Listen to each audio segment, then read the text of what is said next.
The Blast from Our Past Network.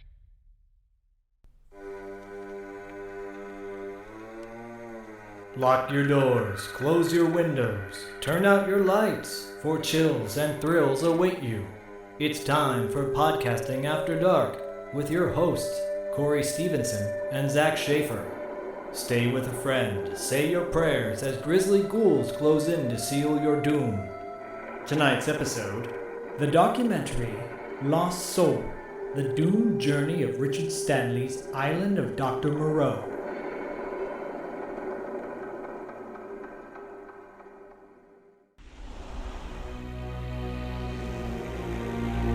We just thought that Richard Stanley doing Island of Dr. Moreau was one of the most exciting projects we'd heard of in a while. This is going to be a huge project, and this is going to propel Richard Stanley into the superstardom that he deserves as an auteur. It was a script we were extremely confident in, that we thought would be some sort of milestone in the genre. New Line tried in different ways to contain the material. I wasn't particularly enthusiastic about the project, frankly. There was some lunatic movie that's known as one of the worst films ever made.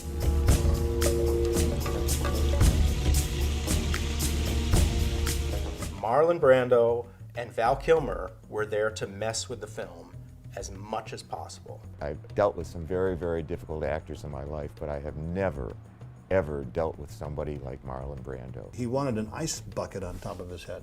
He'd covered himself in white paint. I think that's how the whole mini-me thing developed, of Marlon adopting this little guy. It doesn't matter who directs it. It's not about the vision. It's about the stars. Did you hear about? Oh my God! The Richard Stanley climbed into a tree today. It wouldn't come down. He was living and breathing Moreau, and then literally just have that murdered. I think he probably went a bit mad. I think once that rumour started that Richard Stanley was in the background, that I think that just grew into Richard Stanley then wanting to sabotage the shoot. As it went on, it descended into more and more kind of madness. I knew that this was going to be totally insane and that we were going to be hugely lucky if we just finished a film with a beginning, a middle, and an end. Knowing that the odds were stacked against me, I resorted to witchcraft.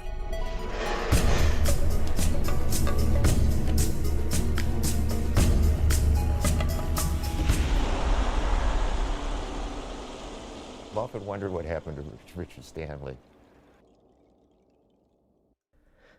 What's up, everybody? Welcome to Podcasting After Dark. I am one half of the Podcasting After Dark team, Corey, a.k.a. Sleazy C. Joined with me, as always, Zach, the total snackage Schaefer. What's up, buddy? This felt like my TV Obscura intro. It sure did. I was gonna come in hot saying that I was the antithesis of Val Kilmer's attitude in Island of Dr. Moreau, but I'm not going to do that. I guess I just did in a way, but whatever. I'm doing good. Happy to do something totally kind of left of center. Yeah, right? So, guys and gals, we are going to be talking about 2014's documentary film, Lost Soul, The Doomed Journey of Richard Stanley's Island of Dr. Moreau. We are not going to be breaking it down scene by scene or anything like that like we normally do.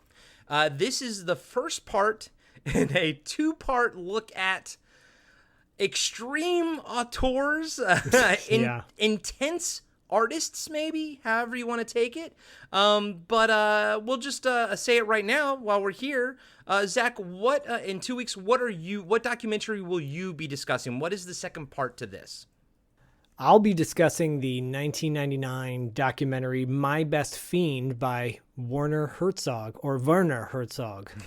Focusing on Klaus Kinski and his relationship. And it is wild, and I can't wait to talk about it. But like I said, These will both be free-form discussion episodes as opposed to full breakdowns.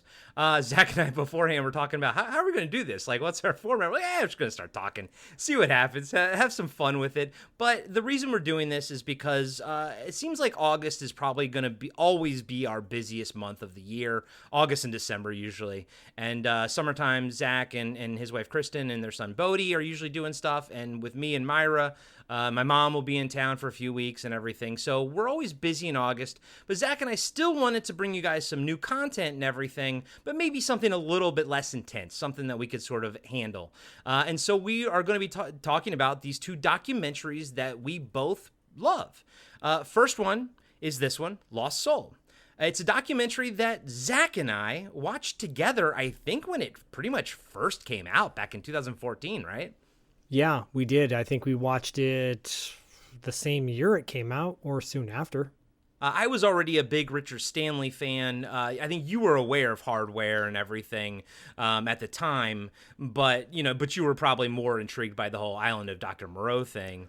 Yeah. I mean, I actually have a history with this story, this kind of caper, this tale, because I'm a fan of Richard Stanley's work, saw Hardware, Dust Devil, knew this was coming out, saw the pages of Fangoria talking about it, and then Fangoria talking about the change in director, a whole story about that. Going to a Fangoria convention with John Frankenheimer there, talking about the movie and hyping it up and promoting it. I think I still have buttons or posters or something from it that they gave out as promotion back in the day. And so I remember them discussing the issues they had with it, but Frankenheimer at the convention did kind of what he, is allegedly has done in the documentary. Like he toes the line, he gets the movie out there, gets it made, and he's there to promote it. So he's like, oh, well, if you're a fan of the story, you're going to enjoy it, blah, blah, blah, blah, blah. And so when I saw the movie in the theater and didn't like it, and then for some reason, I think I ended up buying it on DVD because I was like, this movie is going to be, a cult classic down the road. I just had this feeling and didn't like it more so when I watched it again at home. And then this documentary comes out. It's very fascinating. I mean, we all know the story. If you don't know the story, Corey will go into it. Yeah, but I'll talk if about you it do know the story already, to be able to see all the people that are profiled in this and interviewed and the whole thing kind of broken down, it's very fascinating. And I've got a lot of juicy thoughts about the whole thing. Yeah, dude, me too. So if y'all don't know, basically, the title says it all.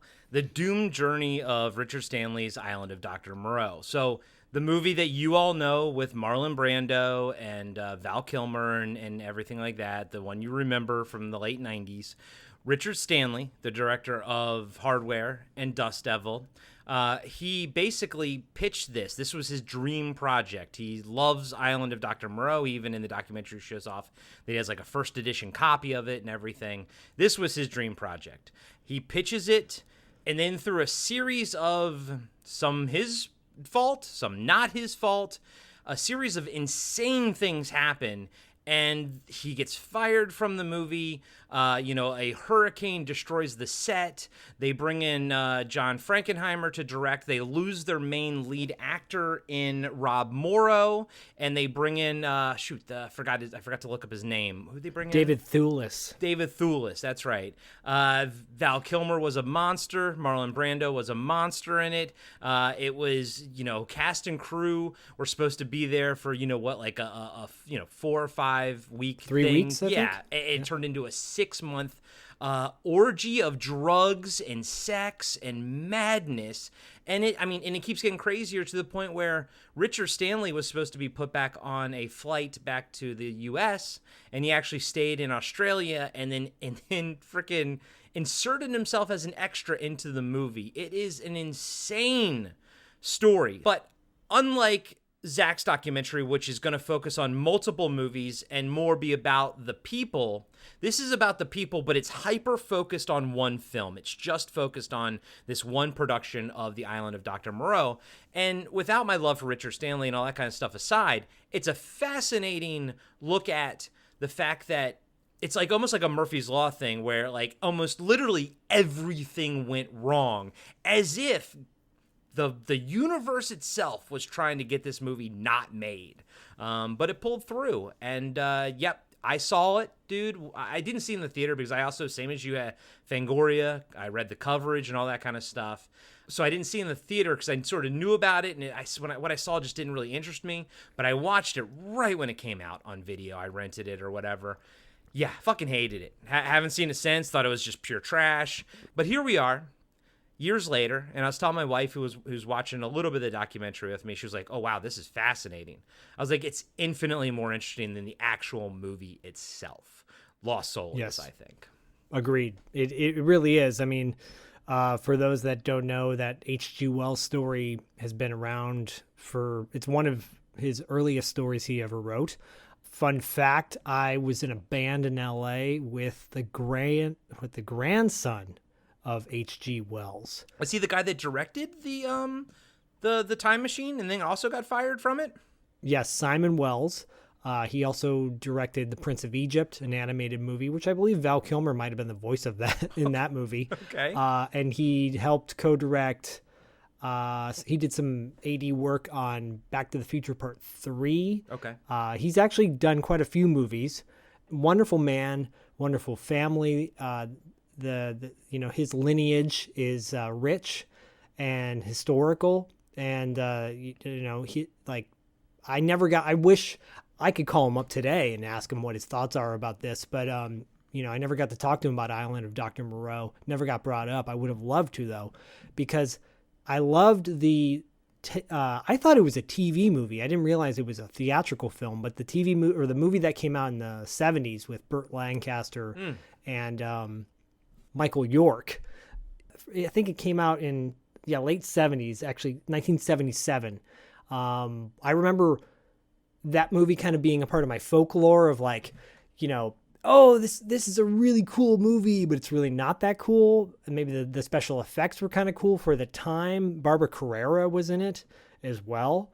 Saw that a handful of times back in the day. Probably saw that more than I saw this one, the Frankenheimer film. No offense to John Frankenheimer. He directed a movie called Ronin. Yeah, love that movie. After this, which was great. He's actually done quite a few good movies in his time. But as they say in the documentary, he's done some stinkers too.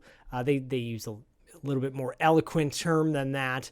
But, the Island of Dr. Moreau story is a cool story. I know in the documentary they talk about the different versions that came out back in the day, or Richard Stanley did. And he's has such a fondness for this project. And, I mean, watching this documentary now, this is the second time I watched it, it's really fascinating. I have even more sympathy for Richard Stanley than I did then, because clearly this is a guy who is like, he's a true artist, but he's not a businessman and doesn't get the business side of film, of this industry. And this documentary really exposes how horrible the film industry is and can be. I mean, we've interviewed a number of people that have basically said similar things of like working on a movie that didn't go as planned, or they worked with X actor or Y actor or whatever and didn't get along with them. You hear these stories all the time, but to hear like firsthand accounts from people that, to me, this feels pretty genuine. Like everybody they interviewed doesn't feel like they're kind of exaggerating any of the stories. No, because they don't, always speak kindly of different people. And yeah, Richard Stanley, like he's interviewed for this. So, he's in this documentary a lot. So we get his point of view as well. And I mean, he's pretty open, but you got to take obviously everything with a grain of salt. But he seems pretty open, but they could have made this without him. And the fact that he's actually central to this documentary, it does feel like it is coming from his sort of point of view. I don't know if he sort of put this thing together, but I find it to be pretty awesome that we have his point of view in this documentary here. Well, it's an interesting documentary because oftentimes a documentary on one specific film tries to be overall unbiased, right? They try to cover all the aspects of it. But you're right, this is clearly like a Richard Stanley documentary as well. There's a lot of love for Stanley. The Severin put this out. On the Severin disc that Corey got me, it's like it's got 3 discs. One of them is Richard Stanley narrating Island of Dr. Moreau. You can listen to him basically read the story, which is pretty amazing. I don't have 3 discs. Oh, oops. That's awesome. Well, you got me one that has 3 discs. Great. Dude, that's awesome, bro. That's awesome. Well, and we're not going to go into, even though I heard fairly recently, like he was somewhat exonerated from the behavior that happened to him. But yeah, I guess we should address that too. Yeah, and we're going to have to address something else in Zach's documentary as well. But yeah, so Richard Stanley, for those of you who don't quite know, he shot to fame with the movie Hardware that we covered on Podcasting After Dark. I think it was my second film way back in season 1, 3 years ago at this point. He went off to do his sophomore effort, didn't quite land with Dust Devil, and we actually talked to Chelsea Field, which you heard last month about. And by the way, to interrupt you really quick, Richard Stanley talks about something that happened. Because I don't want to give too many spoilers away. I will give a few away, but he talks a little bit about financial issues with Dust Devil. That shoot sounded terrible. Yeah. And not for sounds like for everybody. So, what you heard in Chelsea Field's interview, and if you haven't listened to it, go back and listen to it. Yeah, that movie was riddled with issues. Yeah. So, Richard Stanley, I'm surprised he made it out of that alive. So no wonder, if that I don't even count that almost as his second directorial effort because it sounded like it was went wrong. But anyways, yeah, sorry, continue. Maybe not as wrong as Island of Dr. Moreau. So he attempts to make Island of Dr. Moreau, and then we watch the documentary. He's gone out of the public eye for a long time, and he comes back with Color Out of Space. And to critical acclaim and raving, everybody's happy that Richard Stanley's finally getting, his just deserved rewards and everything. And then almost immediately, allegations of abuse come out about him. Spectre Vision drops him immediately from, I think, a 3-picture deal of doing Lovecraft stuff, basically. Severin too, right? Then Severin dropped this Blu-ray, immediately disappeared from Amazon. And then I believe about 6 months later, pretty quickly, he files a defamation lawsuit against the lady who basically said what she said against him. I think it's still wrapped up in the courts, so I don't have any further information if he was exonerated or not or what happened. But basically, it's boiling down to, and again, always take things with a grain of salt. It's a he said, she said sort of scenario now. I do think it's interesting how quickly he got canceled before anything was actually, proven. But that's a whole nother discussion for other people, basically. But that's where for we're Wrap at Up with... After Dark. And go listen to our Patreon exclusive Wrap Up After Dark if you want to hear some more uncensored thoughts that we have about Richard Stanley's career. And or cancel culture in general, and Yes. which is ironic. I mean, you and I are pretty left swinging, but we're not that left. So innocent until proven guilty, I say, unless you are Bill Cosby and. Wait, did someone say my name? Did someone say Randy Cosby? Cuckoo, I'm the Lizard King. What? You're the Pill King. Oh man, well and so. I the reason I was bringing up the Severin 3-disc set that this is a part of. That is Corey's this... super jealous of now. Yeah, right. We'll share. We'll share. When Corey and I watched this originally back in 2014 or whenever it was, I think we were both commenting about like, oh, I wonder if he's going to make a movie again, and and then obviously he did with Color Out of Space, which we broke reviewed. down. Yeah, we broke that down. If you haven't listened to that, go check that out. And so having a new lens and knowing where he's at kind of currently, it was interesting to watch this again. It seems like for the most part, everybody had a kind of a fondness for him. I have to take a little bit of, I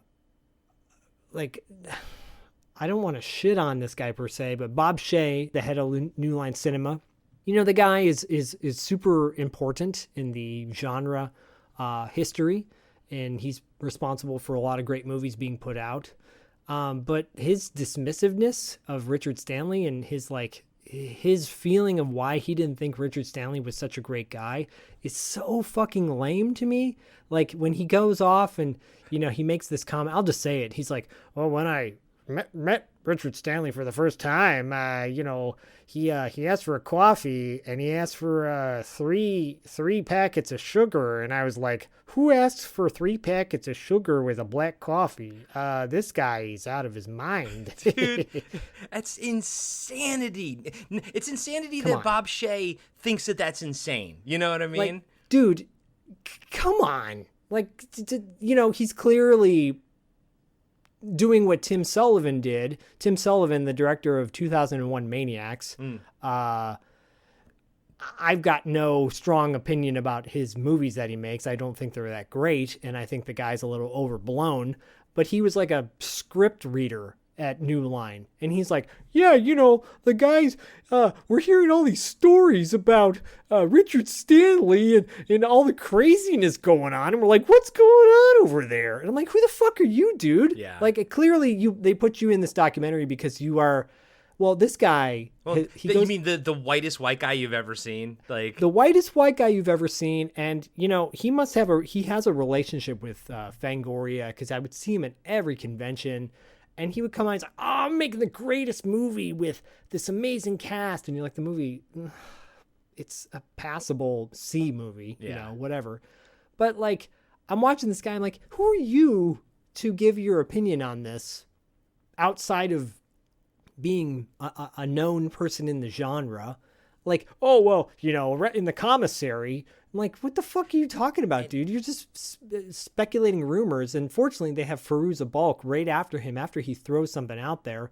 Fairuza Balk's like, yeah, I don't think that ever happened. Yeah, yeah. Thank God for Fairuza Balk. She and Richard Stanley seem to have gotten along really well. And to your point, throughout the documentary, it seems like most of the people that worked under Richard Stanley liked him. People that worked above him, I don't think they got what they wanted out of him. Now, if you don't know like who he is or what he looks like, he's a very unique individual, especially in Hollywood. He is not Hollywood at all. He's South African, I believe. He was born in South Africa. His mother, I believe, was a practicing magic, like not stage magician. We're talking like sigil magic and stuff like that. Magic with a K. And so he grew up with all of that stuff. And if you see him now, wears these big long brim caps, and he looks like the guy at the beginning of Hardware, essentially, who is, I think, the singer for the Fields of Nephilim band or something like that. Yeah. He looks like a nomad. That's what he looks like. And so, I think that like his vibe, they just couldn't understand it at all. Totally. I mean, it's so obvious. And I think, you and I both coming from a background of just judgmental people and like, oh, why are you wearing that or whatever? Like, it's clearly the business side of this industry looked down upon him as an artist. If he came in looking, and then you got the flip side of John Frankenheimer, who is like this stereotypical 70s director with his safari hat and his outdoor jacket vest, and like they're not, but then you've got the young people knocking that. You know, this guy comes in with his stupid hat on or whatever. It's like even you've got Faruka Balka. Jesus Christ! Even how do you pronounce her name? Fuck. Faruza. Yeah, even Faruza Balk called that out. She's like, he just looks like an old director, dude. Yeah, and you know what? They're not wrong. And the suits are not wrong about looking at Richard Stanley and not thinking he's going to be able to carry a big budget Hollywood picture. They weren't wrong about that. Yeah. But I don't feel like and one of the guys interviewed in the documentary even says that he didn't have a lot of support. Like the studio, it's like the studio gave him all this money, threw him out there and said, okay, go make your movie. And the minute things didn't go their way, they didn't offer to, get an assistant director out there to help him or anything like that. Yeah. So basically to back up what you're saying, when he, if we talk about just in pre-production, he goes to LA, to Hollywood and everything. He's from, I think at that point he was living in London. He has no car. I don't know if he even knows how to drive because I don't think he's ever had to. But he has no car. So he gets to Hollywood. They put him up in this like a hotel, but like, it's a little pricey. We're gonna give you an apartment. You give him an apartment and it's like far away from everything and he can't get to anything. So he starts missing meetings because there's no public transit in LA, barely. There's no Uber in 1995, No. So he's already, it's almost as if they brought him here. They're like, we like your, hardware was a big deal, and of course none of them probably saw it, but they all knew that hardware was a big deal. And you're this like rising auteur, but at the same time, we have no respect for you. So we're going to bring you here and then just kind of like forget about you. And I think that's that keeps going throughout this journey. But before we actually get to production, he doesn't want Marlon Brando as Moreau, but somebody, I guess at the studio or whatever, got him and he agreed. And now he's about to like Marlon Brando. The island of Dr. Monroe. I know, from Too Close for Comfort. That would be amazing. So he has to do this meeting with Brando in order to basically save his job as the director, even though he wrote the script, pitched it, got the artwork commissioned and everything. And, he made that pitch with the artwork and everything. Yeah. But okay, and this is how Hollywood works, guys. So he's got to go meet with Marlon Brando. And what he does is, this is important to the story overall, he contacts like a magician that he knows to do a sigil magic for him, for Stanley, Richard Stanley, so that all of this goes well, so that he actually essentially gets Marlon Brando for the role.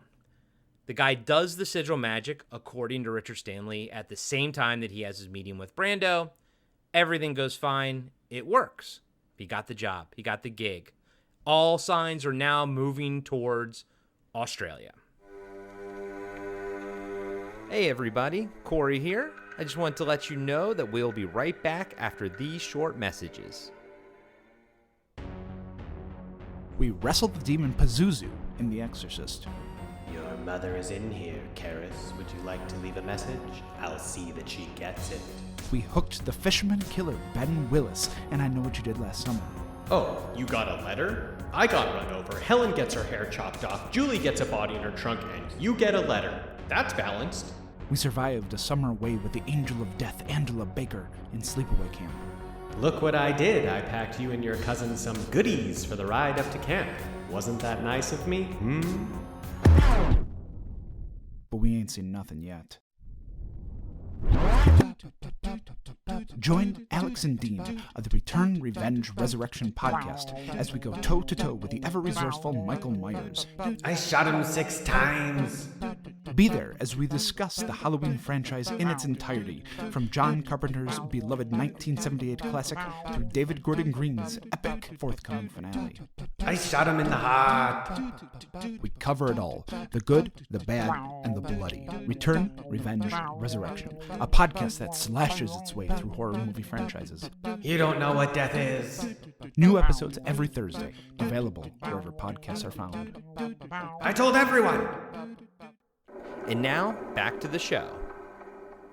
while he's in Australia, actually I think it might even be before he got there, there were some rumblings that he wasn't the right man for the job, because there was a scene that he had to film that was essentially just going to be on monitors in the background of another scene. Like, it was just going to be computer monitors or like, whatever, monitors and shit showing like some hospital stuff.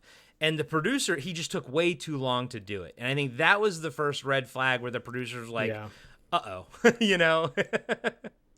Like, if this scene should be a nothing scene and you should have banged this out in a day at max, or a half a day or something like that. And he just went too long.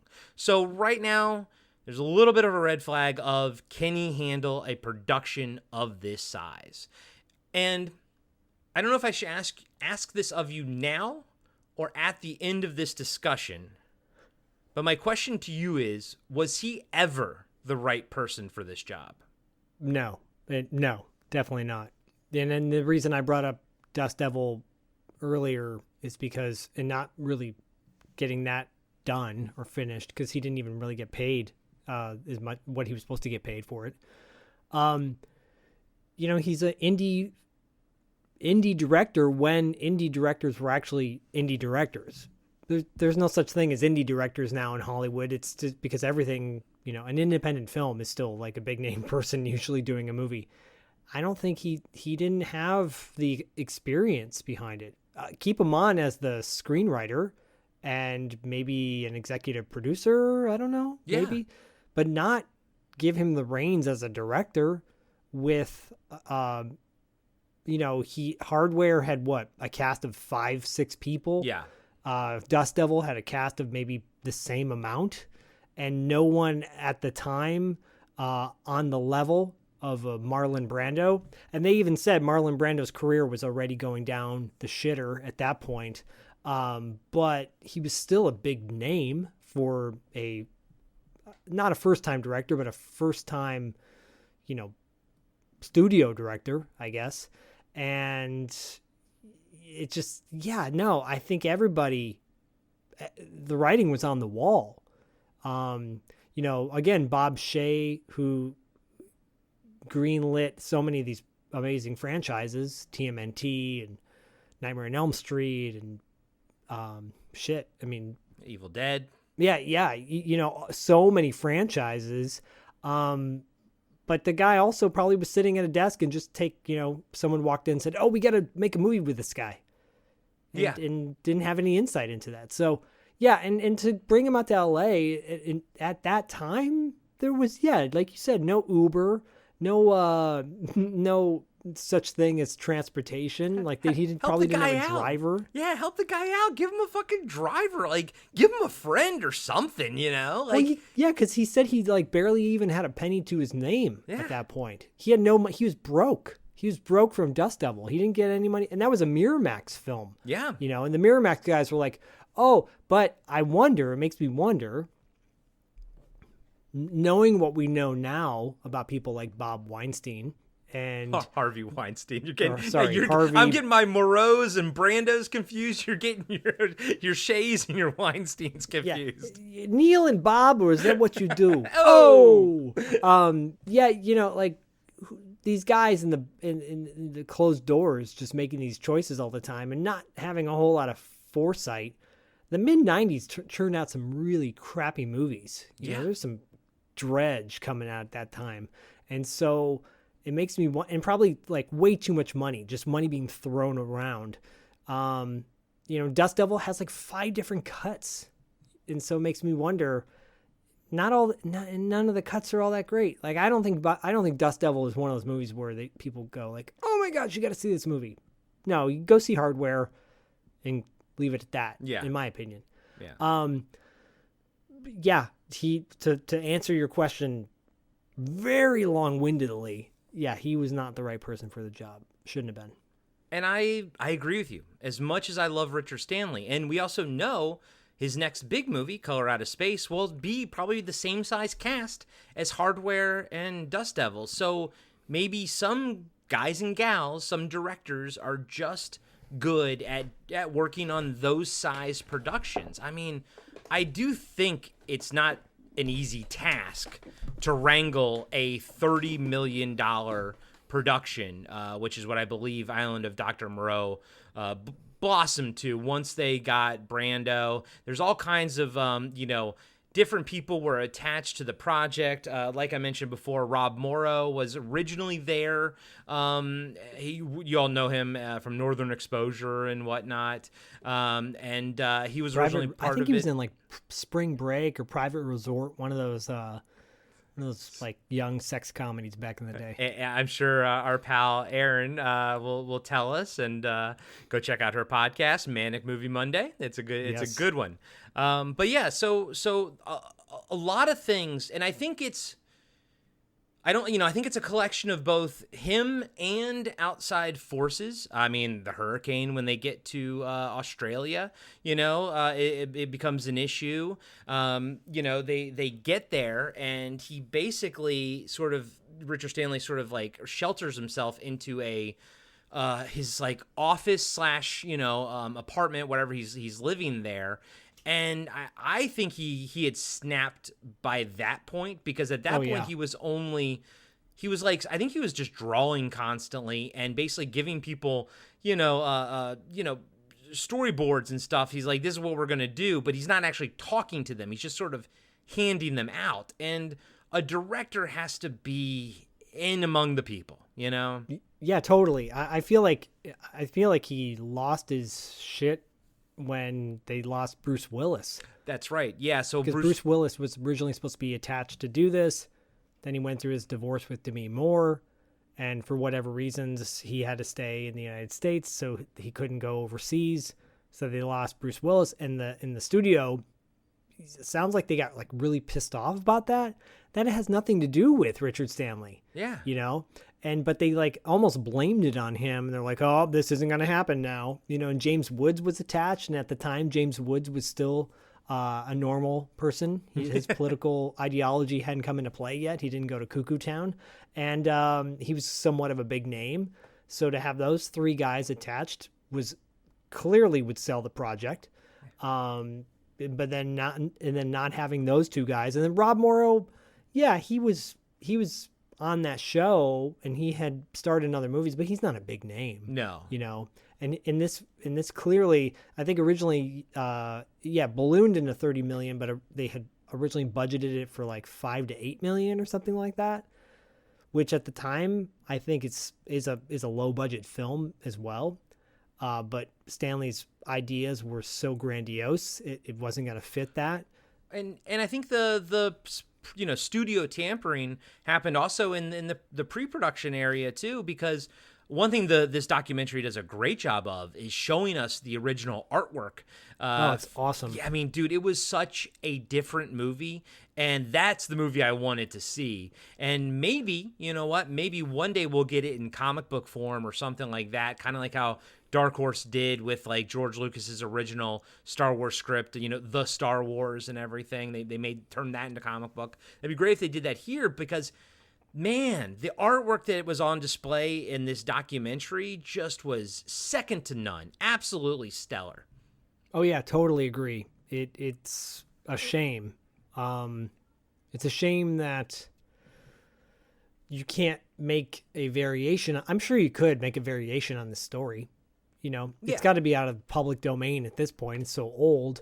And so just make his version, but call it something else, because it's really good. I mean, it's beautiful. And what ended up winding up on screen was a joke, on so many levels. Yeah. It's not Frankenheimer's. If someone said to you, hey, I want you to do this thing that you really don't want to do, but I'm going to give you a shit ton of money to do it, and I'm going to give you more projects after that are going to pay really well. Will you do it? Of course you're going to say yes. Yeah. Yeah, because Frankenheimer, that was a part of his deal. He got a 3-picture deal out of saving the Island of Dr. Moreau. So we got Ronin out of it, which, well, as you said earlier, it was a great movie. I have that on DVD, actually. I fucking loved that movie when I saw it in the theater. Yeah, Ronan's badass. That was one of his last movies he ever did, and what a great swan song. Yeah, it's Robert De Niro is fantastic in it, and it didn't feel like a Robert De Niro movie. You know what I mean? It felt like an action movie with Robert De Niro in it. So I always Jean appreciate Reno's in that shit. He's good. It was so good.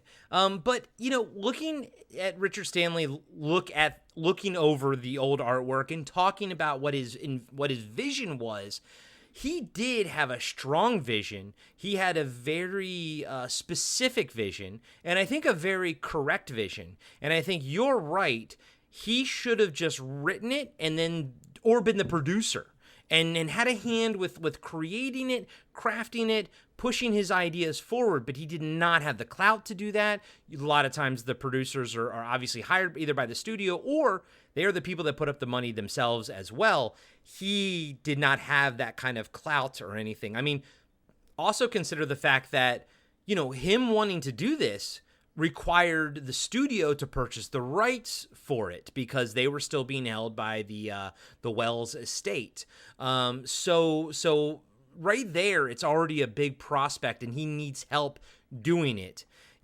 And I think the problem is that his vision was so clear and true and beautiful that I think everyone was like, well, then we don't need you. We can see your vision. You gave us the vision. Now we don't need you.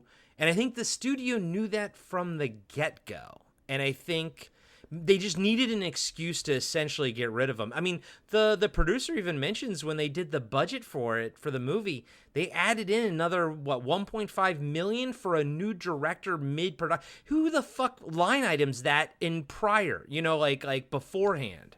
Yeah, no, it feels like a setup to me. Right? Feels like a setup. So they get to Australia. The place they want to film is in the middle of fucking nowhere.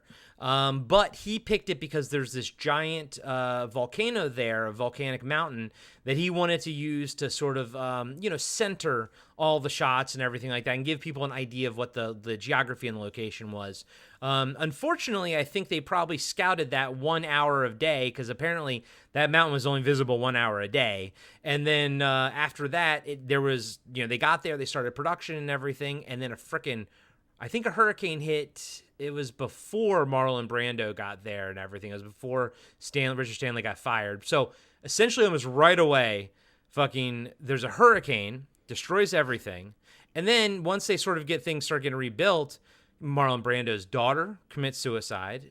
So he's already not mentally there, right? And he's already like a week late and everything. And in that process, Richard Stanley gets let go from the show because he never got to even work with Marlon Brando. He didn't get to work with Marlon Brando. I think originally he said he had kind of envisioned Jürgen Prochnow, who from Das Boot is playing Dr. Moreau, which would have been brilliant. Again, another kind of indie move to do that. Yeah, he was Papa Atreides in the original Dune, right? The David Lynch Dune. Yeah, I mean, he's been in a bunch of great movies back in the day. Yeah. But one person that Richard Stanley unfortunately did get to work with was Val Kilmer. And the guy who got hired on he was originally going to play like the lead. Yeah. Like one of the lead good guys. Yeah. And I guess after he got super big, this is right after Batman Forever. And apparently Val Kilmer's mind just snapped because he became an insufferable twat from what I can understand. One story has him lighting the focus puller's sideburn hair with a cigarette while the focus puller is pulling focus for an active shot.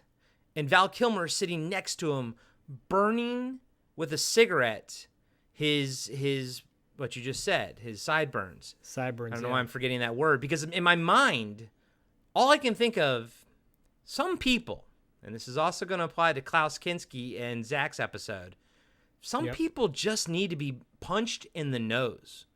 You know what I mean? Like I don't advocate violence at all, but some people just need to be fucking hit. And Val Kilmer at this time sounded like he just needed to be he needed to be checked is what he needed.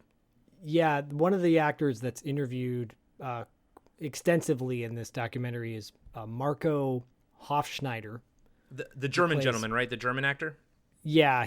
He mostly was known for a movie called Europa. And by the way, like Mark Dacascos and Ron Perlman, were also in this cast. I just want to throw that out there. Yeah. So, but yeah, Marco is interviewed extensively, and he's great. He seems like he's got his shit together too.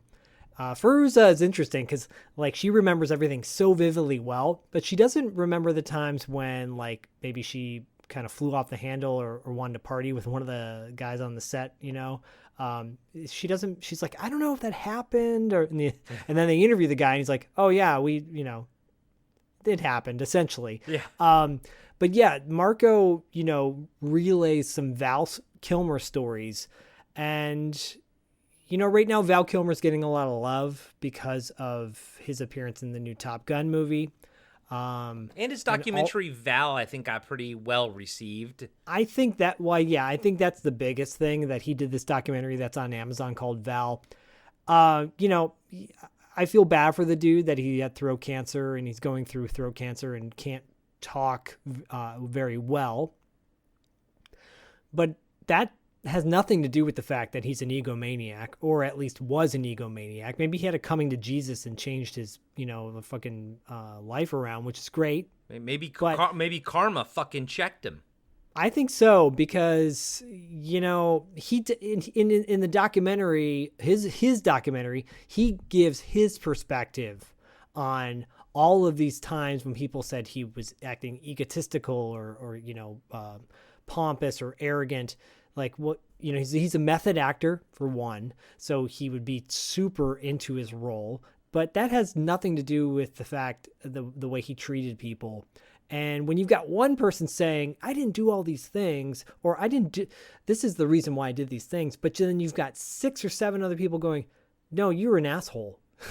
Then you're going to side with the majority on that, right? Well, and the nice thing is, a lot of the people they talked to were the crew from like Australia or, some Aboriginal actors from there and everything. And you can tell that they were a bit disconnected from Hollywood because there were no, holding back on things, which was, I felt it felt authentic to me, I should say. Yeah, it's funny that you say that because I think of the episode following this when we talk about the Werner Herzog documentary. The locals, or the people from outside of Hollywood working with these, quote unquote, A-list actors, were like, we don't give a fuck who you are. If you're going to be an asshole, we're going to treat you, accordingly. To the point where we're going to offer Werner Herzog, do you want us to kill him? We will do that. Do you want us to kill spoiler. him? We will spoiler on that one. We'll talk more about that. It didn't quite go that far here. It didn't, but Val Kilmer, though, it's just, to me, is such a douchebag in this. I'm talking about this project. Yeah. He might have been a sweetheart in other projects, and that's fine. But just an egomaniac and throwing his dick around like he's so cool, And yeah, he is cool. And do I love his work? Yeah, I do. Do I think he's a hunky dude and like great actor? Yeah, I do. But is he a grade A asshole? I'm gonna say probably he is. I don't know the guy personally. Yeah. Or was, yeah. I know, he's doing all these things now. Like people are like, oh, but he does autograph signings, and yeah, because he needs to make money. Yeah. Yeah. And so like, don't give me this shit like he's doing it for the fans. Don't give me that shit. Like he's got to make money. Yeah. And on top of that too. But yeah, some of the stuff he pulls in this is such bullshit, and it's like infuriating. I'm just like, oh my God. Like, where was the studio? Isn't there supposed to be a dude on set, like from the studio, a producer, and be like, you can't do this shit, man? I think there was, but then I think Marlon Brando got that guy, gone or something. There was something, a comment about that where that guy was like, well, I guess I was out because Marlon Brando's like, you're not the director, you're gone. And speaking of Marlon Brando, let's talk about that. Marco Hofschneider.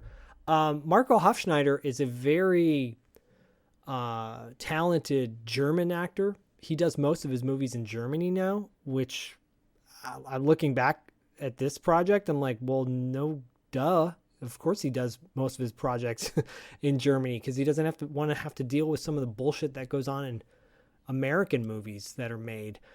He was supposed to have a huge part in this movie, but Val Kilmer didn't like parts of his role. And then Marlon Brando, he didn't kiss Marlon Brando's ring. And Marlon Brando gives his role basically to Mini-Me. Yeah, to Nelson de la Rosa, which became Mini-Me. Yeah, you're not. Zach's not being like mean to him. No. This whole thing, like the Mini-Me that we know, the joke of Mini-Me from Austin Powers, sort of came, or pretty much did come from this relationship between Marlon Brando and Nelson de la Rosa. And like you said, Marco talks about the fact that Marlon Brando tried to speak German to him, and Marco's like, what the fuck are you saying? Because he didn't even speak German. Whereas Marlon Brando spoke, I think, Spanish to Nelson de la Rosa, and he played along with it, and so he curried Marlon Brando's favor, and then Marlon Brando's like, he's going to be my new number 2 guy. And they demoted Marco's character from one that was in every single scene to a character that was only in maybe 3 scenes. And then on top of it, Nelson de la Rosa became a fucking twat too on set as well. Like power went to his head as well. By the way, guys and gals, I've been watching a lot of The Boys lately, so twat's in my my repertoire now. But fucking even he turned into a little fucking bastard because of the him hanging out with Marlon Brando. According to Marco, he punched him in the dick in the elevator. And Marco's like, "What am I gonna do? I can't be caught beating up the smallest man on Earth. Like, I'm the asshole then." Which got parodied in Austin Powers. Yes, it did. Which is a New Line movie. Yes. So like I was starting to put all the boxes together as I'm watching this. And I'm like, oh, so New Line, instead of, dealing with things in a different manner, more civil, like appropriate manner, they make another movie where they make fun of it and, they get away with that. And you're like, fuck off, man. Poor Marco Hofschneider is like a super talented dude and, gets demoted for this guy who had no acting experience whatsoever. Very unique. I don't think I've ever seen anybody that looks like him. But, and they spent so much money on, having him look like Marlon Brando's sidekick. And like, I think the producer or one of the guys interviewed, he's like, oh, the best scene in cinema history is like, it's the scene with him, the two of them on playing piano, like the mini piano on top of the large piano. And I'm like, that's your opinion? That's the best scene in cinema history? Oh my God. No wonder this movie didn't go the way it was supposed to go. Seriously, dude. Fucking seriously. So I did love Fairuza Balk saying when she first saw Marlon Brando coming out of the wood, she was like, oh, is this another one of the creature designs? Yeah, I mean, she doesn't hold any punches back. And, she's a talented actor who's been in so many great movies, like The Craft, for one. Yeah. That's considered by many to be one of the best movies, best like horror films of the 90s, right? She had a very close relationship with Richard Stanley. It makes sense because she seems like she's kind of an artistic, kind of, avant-garde type person. And she was going to walk from the movie too, but they threatened her career. And of course you can't. We know what happens in this industry if you don't do the things you're supposed to do, unfortunately. Yeah. And especially in this era as well. Yes, and especially being a woman, yes. Unfortunately. And my God, like, Val Kilmer got out of this scot-free, and Marlon Brando pretty much did too. I mean, like I said, his career was already going downhill. David Thewlis, who wasn't interviewed for this, it would have been interesting to get his perspective. He's done, I think he had a movie come out prior to this called Naked, an art house film. And he was in one of the recent seasons of Fargo. He was great in that. Okay. He's a great actor. He's been in a bunch of things. I remember when they're like, "Oh, David Thewlis is going to be in this." I'm like, okay. He's supposed to be the hero of this whole thing. And I always forget that Tim Morrison is in it as well. They didn't interview him. Boba Fett. He plays Boba Fett now. They didn't actually. But yeah, Boba Teeth. Good one. They didn't actually interview Val Kilmer. Obviously, they didn't interview Marlon Brando. He's already been passed. They didn't interview David Thewlis, but they did interview Rob Morrow, which I thought that was cool of him to come on for a movie that he's technically not in. You know? Agreed. I felt bad for the guy. I was like, oh, dude, poor guy was working his ass off because he got no direction whatsoever. If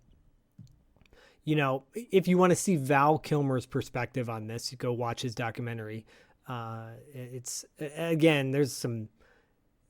What's the line in Prince of Darkness by Wang from Big Trouble in Little China? And he's like, "Are we heavily stroking ourselves here?" I feel like that goes on in the Val Kilmer documentary. There's a lot of heavily stroking themselves in this. Yeah. But yeah, Rob Morrow seems like a super cool dude, and his perspective was great too. I felt like, man, they could have made this. He jumped ship. I love how everybody was calling Bob Shea back in Hollywood. Yeah. They're like, you got to get me out of this, man. You got to get me out of this. Yeah, that was kind of interesting. And they interviewed Bob Shea. He's on it as well, which is great. And then like a lot of, the behind the scenes people and some choice actors from it. They don't talk to Ron Perlman or anything like that. No, but he's in a scene. Yeah. I'm like, holy shit, I forgot Ron Perlman's in this. Yeah. Yeah, no, me too. I was like, Ron Perlman. But it's funny, like you said you're piecing things together about the fact that, New Line and the whole mini-me thing. And I think you're right. Like, I think those jokes, yes, we know they came from this, but I think like you pointed out, I think they're also riddled with like literally inside baseball type of jokes, like behind the scenes type of jokes. And I think you're right that isn't the scene with him getting punched in the dick by Mini-Me even in an elevator too? Like, it's just, oh yeah, I think so. It's just crazy. But you say you were piecing that together. I just pieced it together too. So the guy that he asked to do the sigil magic for, he didn't ask. This is wild. He didn't ask for it to like go well or anything, like the movie to go well. He asked for to get Marlon Brando, like for the meeting with Marlon Brando to go well. And Magic 101, be careful what you ask for because you just might get it. Consequences and all. And that's why through that style of magic, like sigil magic and stuff like that, it's recommended that heavy meditation is done as well, not just for the practice of the magic, but also to try to, get to the actual thing that you want. Like, is this really what you want? Like, the easiest example is, you're like, hey, you do a sigil magic for like, I want, a lot of money to come in to me, and then all of a sudden your freaking dad dies tomorrow and then you get inherited, but you didn't want your dad to die. You know what I mean? So I'm like, yeah. and these are like the warning signs and, everything. And then these are all things that like I know and whatnot, but I didn't put it together until just now talking about it with you. But like, that's all he asked for, or at least that's what he says in the documentary. We don't know for sure. And the universe gave it to him, but also all the consequences that came with it. Meaning if he didn't have Marlon Brando on here, it might have turned out differently. But he does mention when everything does go to shit that the guy he had do the magic for him, I think he was also like some kind of biologist or something like that, and somehow contracted like a flesh-eating virus unbeknownst to him. I think he almost died, but when he was in the hospital with his bones like being eaten away by this virus, all of the magic stuff that apparently he did for other people fell apart, which I find also very interesting to show what the connection is between the results and the actual magician. But again, these are all kind of conversations we can have at a later date and maybe on another podcast. But Zach, what were your thoughts on, or just in general, what are your thoughts on this whole, like, the occult aspect of Richard Stanley and how he actually used it, for his own gains, I guess? Well, I appreciate his honesty, that he wanted to get this done by any means necessary by invoking, magic into it. And like you said, you never know what portals you're opening up when you're messing with some shit that is not quote unquote mainstream. And yeah, it's like whether it was simply,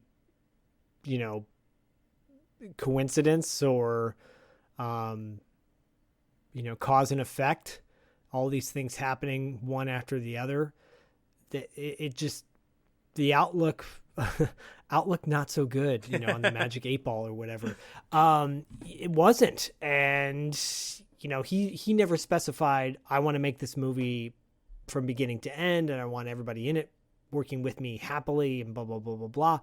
No, he had one perspective in mind, and he got that, and that ended up being the thing that kind of ruined everything else. Yeah, because if they didn't have Marlon Brando from the get-go, and that was before Val Kilmer, Marlon Brando made the movie bigger than I think it was ever intended to be, just with his presence there. And I don't mean his physical presence. I mean, just having Marlon Brando, it already balloons the budget, but at the same time, it puts it in a different stratosphere. And I think one that it wasn't appropriate for with Marlon Brando. I think it would have been better.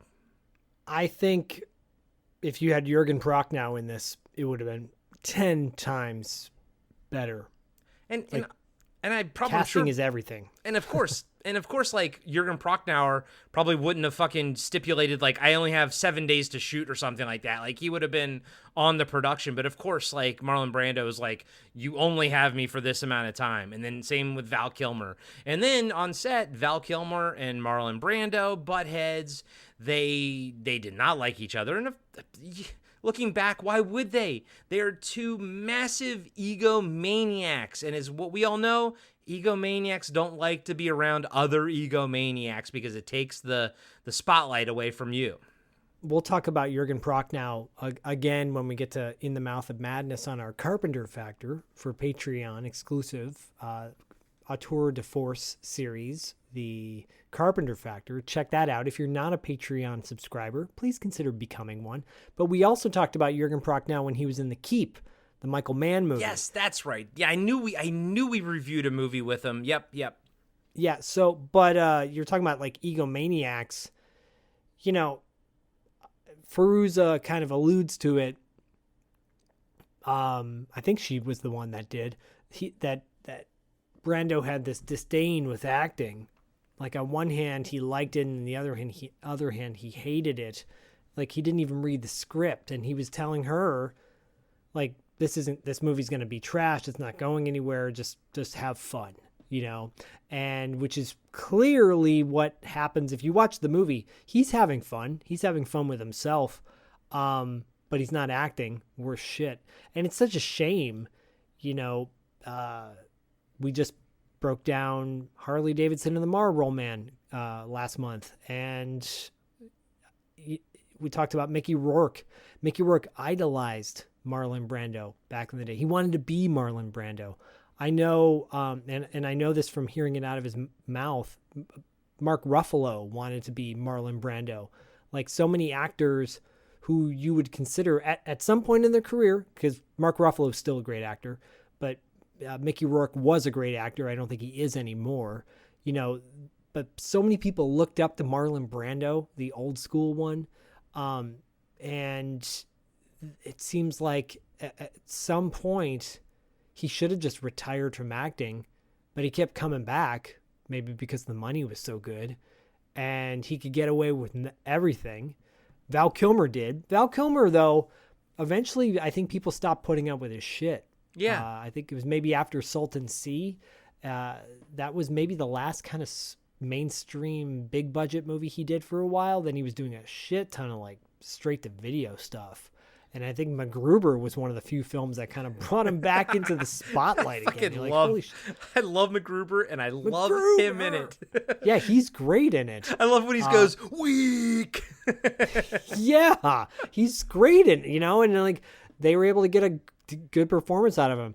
I mean, I would have, like, armchair quarterback, what point in this, and I'll ask you the same question. At one point early on, would I have decided, oh no, we got to change gears on this? It probably would have been when they were deciding on the location. Yeah. Because the location they decided on was an hour from where the hotels were. So you're talking about 2 hours out of a shooting day, traveling. And it was literally the wettest part of the continent of Australia. Yeah. The wettest part. They chose the worst location to shoot in. And that really sealed the fate on a lot of levels, So that's where I think I would have started pumping the brakes. Where would you have pumped the brakes in this whole thing? It's funny. I was going to say Marlon Brando, but I think you made the better case. I think location right away, out of the gate, going to Australia in that location, remote location.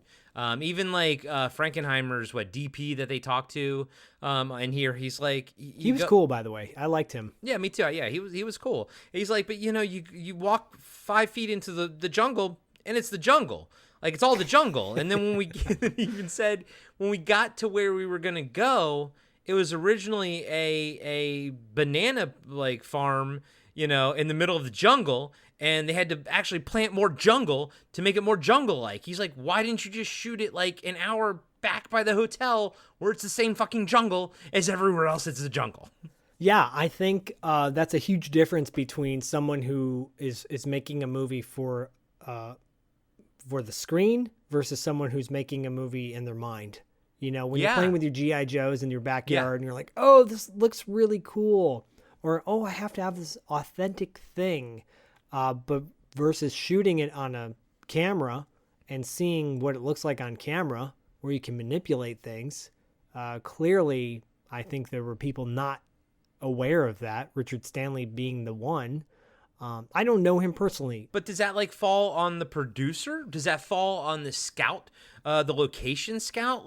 I know that ultimately the final call is probably Richard Stanley. But I would have and this kind of goes back to our previous discussion about he had no defense. He had no, even though that one producer guy was seemed to be on his side, but didn't also seem to be smart enough to help him. He should have guided him. Somebody should have guided him, be like, I know you want this because of this. You want this mountain and everything, but what if, we shot over here and do something else, yada, yada, yada. I feel like someone should have guided him to maybe a better idea and a better location. Yeah, it sounds to me like New Line was this company that just, they wanted to give people an opportunity, but they gave the people they gave an opportunity to were people that knew what they were doing from the onset versus, a studio handpicking a guy fresh out of film school or whatever, probably going, okay, you're new to this game, so we're going to give you X, Y, and Z to make sure everything goes right.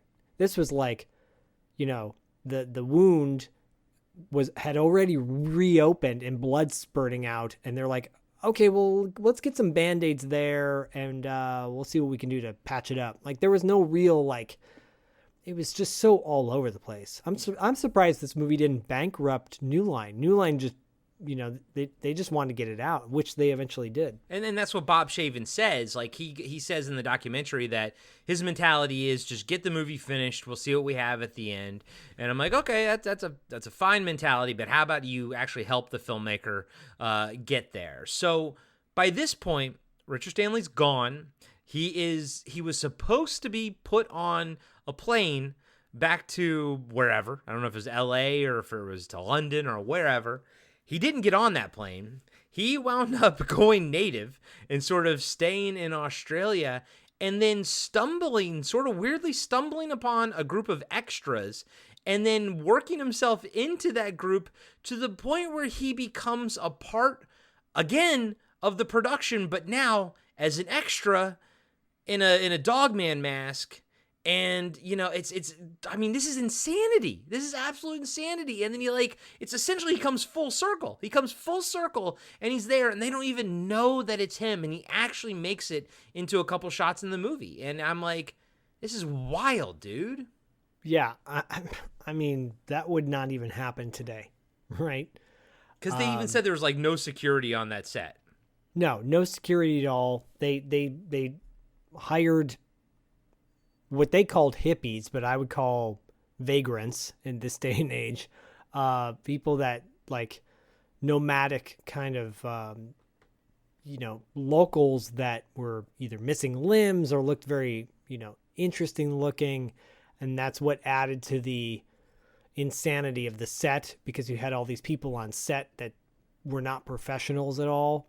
And of course he's able to wind up in there and he keeps his mask on the whole time and some people start wondering about it, but it doesn't get to the point where they tell him to take his mask off. So he ends up in the movie and they never even knew he was there. So that's pretty wild. That's fucking wild. And then this legend of like him, like Richard Stanley, the saboteur, like sort of grows and everything. But he was like, I didn't do anything. I just fucking was on set. Like he burned it down. Yeah, he wanted to, and I know that like when he originally got fired, he was like shredding like all the fucking scripts and his notes. He was like, "Fuck you guys." And honestly, as an artist, I can totally understand that. We're sensitive folks, and I totally get where he's coming from. And also knowing how important this film was to him or how important this story was to him. So maybe it's not the most professional way to act, but at the same time, fuck those fuckers. That's what I say. Yeah. At the bottom line was, as I finished the movie, my final thought on it was that he is a true misunderstood artist. That he's not a filmmaker by Hollywood standards, working for a Hollywood company. So it was like the wrong guy for the job. I think, everybody had different visions. And at the end of the day, it's too bad that Richard Stanley seemed to suffer the most out of it. He took the most flack. It was nice to see that he's made a comeback with Color Out of Space. And I hope that he will make another movie down the road. I mean, shit. Other people have, done far worse in this industry and continue to make movies. Woody Allen. Yeah. So, what about me? Don't forget about me. I did Ghost Dad. I did Leonard Part 7, or wait, Part 9. Where the Part 6. There you go. It's Part 6 because I'm Randy Cosby. Can I tell you, I saw Ghost Dad and Leonard Part 6 in the theater as a kid. I'm sorry. You know what? You're right. Actually, I was not impressed with Leonard Part 6, even though I was like, I don't know, like 10 or 11 years old. I was like, I am not impressed with this. Oh, God. Yeah, I mean, but I still love me some Fat Albert. I will say that. I still love me the Cosby Show, man. Yeah, and I love Richard Stanley. I'm with you. I do hope that like the allegations are not correct or whatever, but at the same time, I don't hope that she's, if he did physically abuse her, then I do want her to have justice as well. I love Richard Stanley. I've said that from almost the beginning of our entire show, Podcast After Dark, with Hardware being my second, film that I even broke down. Maybe one day we'll revisit it, because I'm sure those early breakdowns are a bit rough. But I very much enjoy this documentary. I find it to be infinitely fascinating.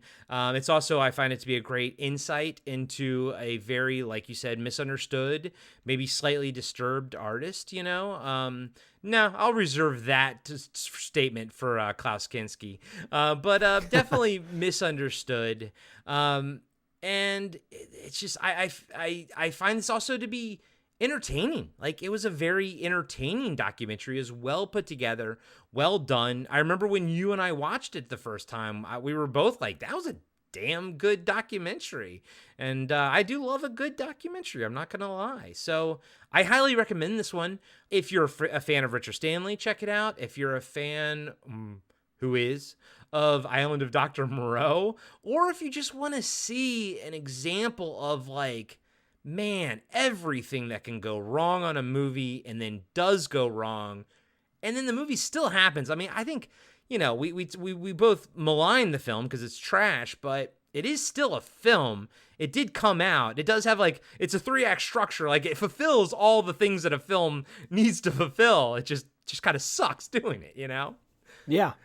And if you want to go, I don't know about Island of Dr. Moreau, but the documentary is on YouTube for free if you want to go check it out there. Oh, Lost Souls is on YouTube for free? Okay. Yes. They probably put that up there when they were no longer selling the Blu-rays. They're like, just throw it up there. Just throw it up there for free. So I highly recommend it. Zach, do you recommend this documentary or not? I do. If you like behind the scenes Hollywood stories, this is a very good one.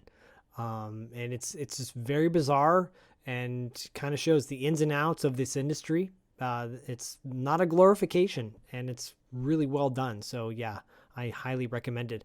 And I'm glad you brought this one to the table, you know, with this, maybe this will be an annual thing where we bring something avant-garde to the summer months. And it fits because I know that Richard Stanley is one of your favorite directors. And, you know, for my follow-up, Werner Herzog is one of my favorite directors. So people are probably like, really, man? You never really at the... No, yeah, you'll find out when you listen to that episode.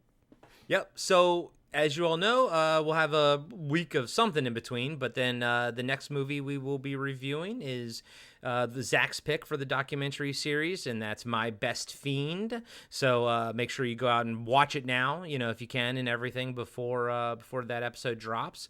But we do hope you all enjoy this little, you know, something different that we're doing here.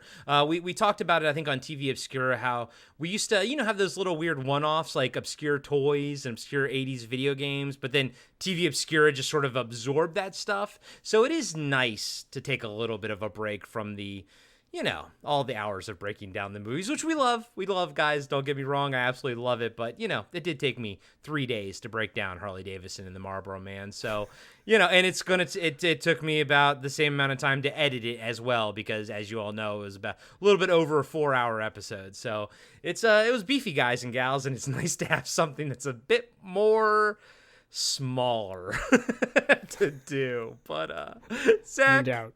What's going on right now in the month of August on $2 late fee right now? So $2 late fee is doing something very different as well.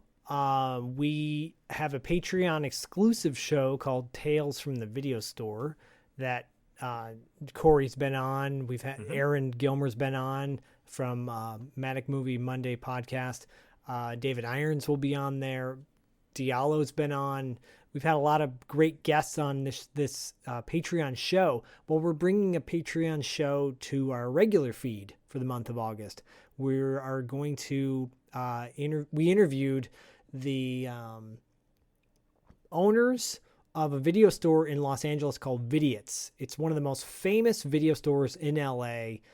They have a lot of exciting stuff going on now, and they tell some stories from way back when. It's a really fun episode. So we've got that on our show, and the rounding out the month, we had Luca Bercovici in the beginning of our this year 2022 as a guest. And out of nowhere one day he's like, "Hey, do you want to interview the screenwriter for Rad, Sam Bernard?" And we're like, "Okay, sure." So we brought him on. He told some great stories. Well, there's a connection to Pad because he wrote the screenplay for 315. Oh, the moment of truth. Yes. So he has some crazy stories, this guy. And I've been on podcasts before when people go, you know, how do you book your guests, or what kind of, you know, like, what's your process of how getting a guest on your show? And I said, well, sometimes the best guests are not always the big name. Sometimes the best guests are the ones that actually do the behind the scenes work. Richard Wank, who wrote and directed Vamp, you know, he was a fantastic guest, but he's also written a shit ton of movies, including the Equalizer films, for example. And so not always getting that big name like a Wings Hauser, obviously that's a whole other story, but getting somebody kind of lesser known or unknown like Sam Bernard is a great get. So he's going to be rounding out the month of August on $2 late fee. So Tales from the Video Store and a little bit of rad action. Oh, dude, that's freaking awesome, man. That's so awesome. August, buddy. You know, it's funny. Adam, my co-host from Cartwright Seinfeld podcast, and you all heard him on TV Obscura, probably the last one we did, which was the 90s cartoons episode. He's actually flying up here to Oregon from Georgia for a long weekend to record our final episode of Cartwright, a Seinfeld podcast. Wow. I know. Well, so our Curb Your Enthusiasm show will keep going on the Patreon page till we're done with that.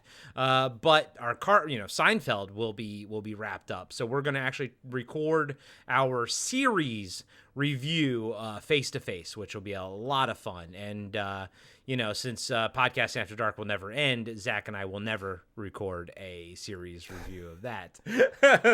We will do one. We're gonna at some point. It'll probably be in 2023, but Corey will come down here and we'll do one at Real Voice. Yeah. Maybe we'll do the next crossover event in person. That would be at Real Voice. That would be awesome. I would love to meet Mike. I've met Dustin once in person, I think, but like before I moved, I think maybe. No, I don't think so. Oh, wow. I'd love Dustin. I've never even met him. I feel like I've known him my whole life. That'd be great. But yeah, well, I'll definitely make my way down to LA. We're definitely going to be hitting up conventions at some point.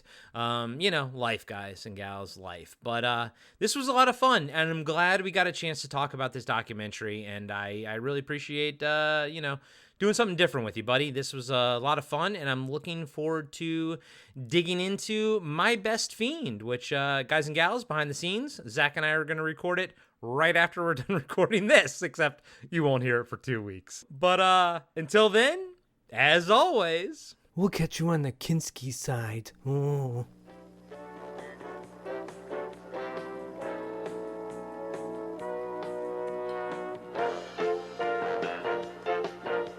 Be sure to subscribe to Podcasting After Dark and give us a 5-star rating on iTunes. Support Podcasting After Dark on Patreon.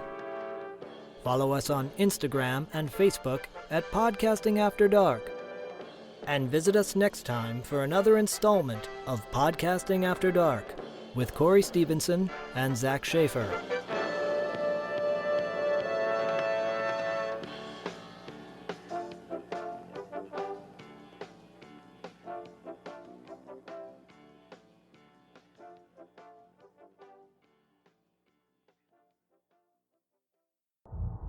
Imagine being one of the last people on Earth, being trapped alone with something not human, something always watching, something always waiting.